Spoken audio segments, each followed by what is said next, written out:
పిల్లలు పిల్లలు వస్తారా? అది రాకుండా ఉండాలంటే ఇప్పుడు వాస్తవంగా నేను రాను అనుకోండి, నేను చెప్తాను చిన్న ఉదాహరణ. ఇప్పుడు అన్ని ఇల్లు తిరిగేవారు కదా, దేవుడు ఎంతగానో ప్రేమిస్తున్నాడు. ఎవరిని ప్రేమిస్తుండు? మిమ్మల్ని, చిన్న పిల్లల్ని. ఆ మాట ఎవరు చెప్తారా మీరు? ప్రేమించే మాట ఎక్కడ ఉంటుంది?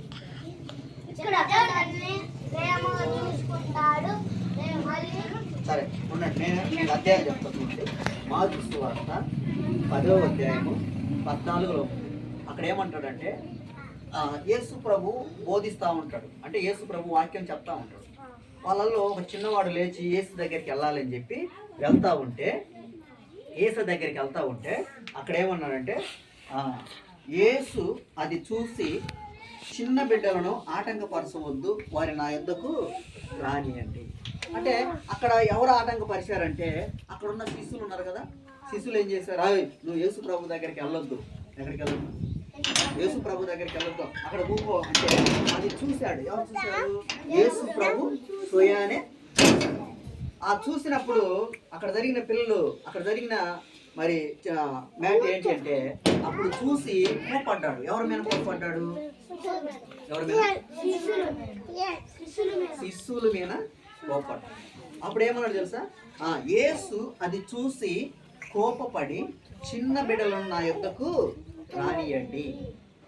చిన్న బిడ్డలు అంటే యేసుకి ఎంతో ఇష్టమే కదా. మరి ఆయనకి ఇష్టంగా ఉండాలా లేదా? ఆయనకి ఇష్టంగా ఉండాలా లేదా? ఆయన కష్టంగా ఉండదు. ఎవరికి ఇష్టంగా ఉండాలి? యేసు ప్రభుకి ఇష్టంగా ఉండాలి. ఆయనకి ఇష్టమైన బిడ్డల కంట భూమి మీద సమాధానం కలుగును గాక. ఆయనకి ఇష్టమైన బిడ్డలు అంటే మనం ఎవరికి ఇష్టంగా ఉండాలి? దేవునికి ఇష్టంగా ఉండాలి. దేవునికి కష్టంగా భారంగా ఉండకూడదు. ఎందుకని ఈ లేఖనం అదే చెప్తా ఉంది. ఏమని? చిన్న బిడ్డలను నా యొద్దకు రానియండి, ఇలాంటి వారికి పరలోక రాజ్యం. ఎలాంటిదంట? మీదే. మాదా పరలోక రాజ్యం? మాదా? చిన్న బిడ్డల్ని. మీకేం తెలియదు తెలుసా? మీకేం తెలియదు తెలుసా? ఏం తెలియదు. ఇప్పుడు మీకు నేను ఉదాహరణ చెప్తా చూడండి. ప్రైజ్ లార్డ్, హల్లెలూయా. మీ ఇంట్లో మంచిగా చికెన్ బిర్యానీ చేసుకున్నారు. ఏం చేసుకున్నారు? చికెన్ బిర్యానీ చేసుకున్నారు లేదా? చేసుకున్నాక అది మీరు చూశారు. మీ అమ్మ చేస్తుంటే చూశారు. అయితే పక్కింటి ఆమె ఏం చేసిందంటే, పక్కింటి ఆమె వచ్చింది మీ దగ్గరికి. ఏది? మీ ఇంటికాడికి వచ్చింది. మీ ఇంటికాడికి వచ్చి మిమ్మల్ని అడగల డైరెక్ట్గా. ఎవరిని అడిగింది? మీ అమ్మని అడిగింది. మీ అమ్మ దగ్గరికి వచ్చి, అమ్మ ఆకలి అవుతుంది, నేను ఇంకా ఇప్పుడే వచ్చాను, మరి వండుకోవడానికి లేట్ అయితే కొంచెం అన్నం పెట్టమ్మా అంటే, మీ అమ్మ ఏమంది? ఇది చికెన్ బిర్యానీ కదా, చికెన్ బిర్యానీ అంటే ఎవరికైనా ఇష్టమే కదా. ఇష్టం అన్నప్పుడు మేమేం చేద్దాం? అక్క లేదు, మేము అంతా తినేసాము, అయిపోయింది అక్క అంటాం. అంతదా అట్లా? అప్పుడు మీరేం చేస్తారు? వెంటనే పక్క నుండి, అమ్మో ఇందాక చికెన్ బిర్యానీ ఉందిలా, అదిగో అన్నం ఉండవు, అన్నం ఉండలా, ఉంది చూడు అని అంటారు. ఇప్పుడు మీ అమ్మ అబద్ధం ఆడిందా? మీరు అబద్ధం ఆడారా? ఎవరు? మీ అమ్మ ఆడింది. ఎవరు ఆడింది? మీ అమ్మ ఆడింది. మీ అమ్మ ఆడినప్పుడు ఇప్పుడు ఆ పరలోక రాజ్యం వస్తుందా? రాదు. ఇప్పుడు మీరు అబద్ధం ఆడలేదు కదా. ఆడలేనప్పుడు వాళ్ళని నా యొద్దకు రండి, ఇలాంటి వారికి పరలోక రాజ్యము అనాలేదా? అంటే చిన్న పిల్లలు ఏది చెప్పినా కరెక్ట్గా అని చెప్తారని చెప్పి వాళ్ళని నా యొద్దకు రానియండి అనాలేదా? అందుకని మనము పరలోకము తగ్గించుకోవాలంటే, పరలోకం దగ్గరికి మనము చేరాలంటే దేవునికి ఇష్టమైన బిడ్డలుగా ఉండాలి. ఏం చేయాలి? దేవునికి ఇష్టమైన బిడ్డలుగా ఉండాలి. మీ ఇష్టమైన బిడ్డలుగా ఉండాలంటే నువ్వు నేర్చుకోవాల్సింది మొట్టమొదటిగా మీ గ్రామంలో ఉన్న సండే స్కూల్కు నువ్వు వెళ్ళాలి. అక్కడ ఉన్న టీచర్ను సంప్రదించాలి, పాటలు పాడాలి, ప్రార్థన చేయాలి, కంఠస్థ భాగ్యము నేర్చుకోవాలి. ఎప్పుడైతే నువ్వు నేర్చుకొని అలాగే వెళ్తావో దేవుడు నేనేం చేస్తాడు? అంచులు ముందుకు తీసుకెళ్తాడు. ఇప్పుడు నేను ఇన్ని గ్రామాలు తిరిగి నేను ప్రతి చోట పిల్లలు చెప్తాను. ఎక్కడ సువార్తకి వెళ్ళినా ఏం చెప్పినా ముందు పిల్లలు పెట్టుకొని ఇలాగ గ్యాదర్ చేస్తూ చెప్తాను. ఇప్పుడు అదే నేను కానీ చిన్నప్పుడే నేర్చుకోకుండా వాళ్ళతో పాస్టర్కి వెళ్ళకుండా ఉంటే ఈ సువార్త ఇంతవరకు మరి వెళ్ళేది కాదు. అదే మంది అంటే ఇక్కడున్న మరి ఈ వాక్యాన్ని బట్టి మనం ఏం చేయాలంటే, చిన్న బిడ్డలది ఎందుకు దేవుని రాజ్యం అన్నారంటే, నేను మరలా మీకు ఇంకోదాన్ని చెప్తాను. ఇప్పుడు మీ నాన్న పనికి పోయి వచ్చాడు. దేనికి పోయి వచ్చాడు? పనికి వెళ్ళి వచ్చాడు. పనికి వెళ్ళి రాగానే సొక్క ఇటు బయట ఇచ్చాడు. ఎక్కడ? సరే చీలకి. మీరేం చేశారు? ఆ చొక్కాని నాన్నకాడ రూపాయి 5 రూపాయలు ఉంటే చూశారు చూడలేదా?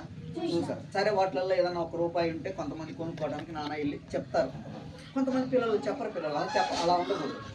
చెప్పి తీసుకోవాలి. ఏం చేయాలి? చెప్పి తీసుకోవాలి. అయితే మీరు అక్కడ తగిలిచ్చినప్పుడు అందులో ఏమున్నాయి? డబ్బులు ఉన్నాయి. 100 రూపాయలు ఇట్లా ఉన్నాయి. ఇట్లా ఉన్నప్పుడు మీ పక్కింటి ఆయన వచ్చింది. ఎవరు? మీ పక్కింటి ఆయన వచ్చాడు. అరే నేను ఏరే సాటుకి వెళ్ళాలా, ప్రయాణికి డబ్బులు లేవు నా దగ్గర, ఒక 100 రూపాయలు అని చెప్పి మీ పేరెంట్స్ని అడిగాను. ఎవరిని అడిగాడు? మీ పేరెంట్స్ని అడిగాడు. మీ పేరెంట్స్ ఏం చేశాడు? మీ డాడీ ఏం చేశాడు? నా దగ్గర లేవు. ఏంటి? నా దగ్గర లేవు అన్నాడు. అప్పుడు నువ్వు వెంటనే చూసావు కదా, నువ్వు వెంటనే నాన్న ఇప్పుడే నీ జోబులు నేను చూసాను నాన్న, డబ్బులు ఉన్నాయి నాన్న, అగో అంటారు లేదా? అంటారు. అన్నప్పుడు ఇప్పుడు మీ నాన్న అబద్ధం అన్నట్టు, మీరు అబద్ధం అన్నట్ట. ఇప్పుడు మీ నాన్నకు పరలోకం ఉంటుందా? మీకు అదనమాట అక్కడ ఉన్న సార్ అంటే మనం ఏం చేయాలి? చిన్నప్పుడే నేర్చుకోవాలి. మన బ్రతుకును మార్చుకోవాలి. సంబర్ వచ్చేసింది, సిబిసి తెచ్చేసింది. మన బ్రతుకులు ఏం చేయాలి? మార్చుకోవాలంటే మనం ఏం చేయాల్సింది? ఇక్కడే మనం మార్చుకోవాలంటే ఏం చేయాలి? దేవుని మాట.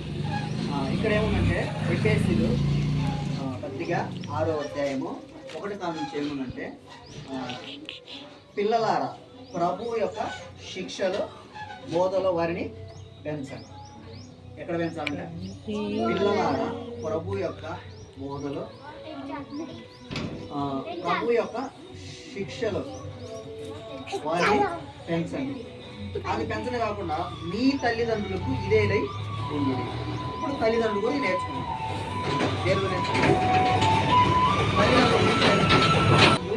మీ తల్లిదండ్రులకు ఇదేలై ఉండుడి అంటే మొట్టమొదటిగా ప్రభువుకి ఇదేలై ఉండాలి, తల్లిదండ్రులకి ఇదేలై. తల్లి చెప్పిన మాట వినాలి, తండ్రి చెప్పిన మాట వినాలి. ఇద్దరు చెప్పిన మాట వినాలి. వినలేదనుకో మనలో ఏం లేదు, విధేయత లేదు. విధేయత లేదు. ఉండాలి అంటే ఇప్పుడు ప్రభు చెప్పిన మాట ప్రకారంగా ఏం చేయాలంట? మీ పిల్లలారా ప్రభువునందు మీ తల్లిదండ్రులకు ఇదేలై ఉండుడి. మీ ఎలా చేయాలంటే మనం వినాలి. ఎవరి మాట వినాలి? తల్లిదండ్రులు చెప్పిన మాట వినాలి, అక్క చెప్పిన మాట వినాలి, అన్న చెప్పిన మాట వినాలి. వాటిని బట్టి నడుచుకొని మనం ముందుకు వెళ్ళామంటే పరిశుద్ధ ఆత్మ దేవుడు మన పక్షాన్ని ముందుకు వెళ్దాము గాక. వెళ్ళాలి అంటే మనం ఏం చేయాలి? ముందుగా నేర్చుకోవాలి. ఏం చేయాలి?